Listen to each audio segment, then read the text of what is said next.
Ini juga sangat terkenal tentang anak. Anakmu bukanlah milikmu. Mereka putra-putri sang hidup yang rindu pada diri sendiri. Lewat engkau, mereka lahir namun tidak dari engkau. Mereka ada padamu, tapi bukan hakmu. Catatan pertama, anak-anak kita, tanda petik ya, anak itu bisa anak lahiriah, ya anak beneran. Boleh kamu tafsirkan murid, boleh kamu tafsirkan orang yang ada di bawahmu yang harus kamu bimbing. Jadi awalnya memang anak-anak lahiriah, yaitu memang dari kita sih, kita yang melahirkan, kita yang bikin mereka hadir di dunia. Tapi bukan kita yang menentukan kehadirannya. Mereka cuma lewat kita. Maka bahasa Indonesia yang ada istilah bikin anak itu menyesatkan. Tidak bisa orang bikin anak. Siapa berani menjamin kamu misalnya besok punya istri, punya suami, berhubungan terus, ayo kita bikin anak. Tidak bisa. Yang bisa menentukan kamu hamil apa enggak kan bukan dirimu. Kamu isoke kan cuma main gitu aja. Hasilnya kan tidak tergantung dirimu. Secanggih-canggihnya sains enggak bisa bikin anak. Oh sekarang kan bisa Pak, bayi tabung, bisa inseminasi buatan. Itu toh enggak 100%. Bayi tabung ya iso gagal, inseminasi buatan bisa gagal. Kita enggak bisa bikin anak.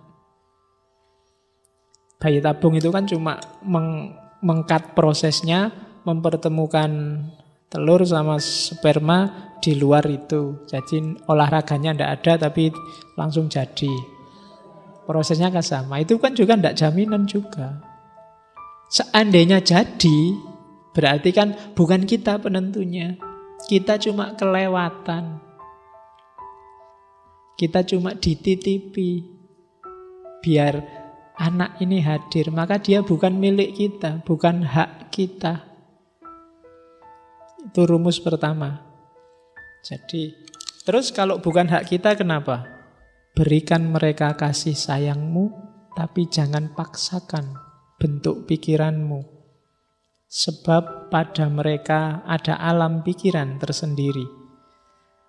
Patut kau berikan rumah untuk raganya, tapi tidak untuk jiwanya. Sebab jiwa mereka adalah penghuni rumah masa depan yang tiada dapat kau kunjungi sekalipun dalam impian. Jadi besok kalau kalian punya anak, ajarilah cara berpikir, ajarilah cara mengambil keputusan, beri wawasan sebanyak-banyaknya. Tapi jangan ngatur mereka mau jadi apa. Biarkan mereka sendiri yang milih. Mereka punya hak untuk hidupnya sendiri. Itu maunya Gibran. Sekarang kan banyak anak yang sejak kecil sudah pontang-panting les ini, les itu, les piano, les olahraga, les biola, bahkan disuruh ngafalin Quran. Bukan salah, cuma kalau ini lahir dari paksaan akan mencederai jiwanya. Biarkan mereka sendiri milih. Kita tawarkan wawasan-wawasan yang mungkin mereka butuh. Kita kasih mereka alat untuk hidup mereka di masa depan. Tapi jangan paksakan bentuk kehidupan di mimpi kita pada mereka. Jadi tidak ada cita-cita warisan. Kan ada bapakmu dulu mau jadi dosen tidak bisa-bisa. Kamu ya yang jadi dosen. Itu namanya cita-cita warisan. Enggak, ya kalau kamunya sendiri pas mau jadi dosen ya enggak apa-apa. Tapi kalau enggak kan masalah nanti. Enggak akan maksimal. Kalau karirmu tidak sesuai pilihanmu, sama kayak kuliahmu sebenarnya kamu enggak mood, bukan jurusanmu, bukan yang kamu inginkan, jangan berharap kamu excellent di situ. Pilih sendiri hidupmu.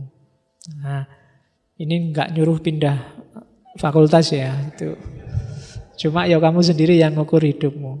Ya bisa mungkin kamu bisa jadi orang kaya, tapi kalau bukan jiwamu, kamu tidak akan sukses, tidak akan jadi sesuatu. Jadi jiwa mereka adalah penghuni rumah masa depan. Kalau rumah masa depan kita kan sudah jelas.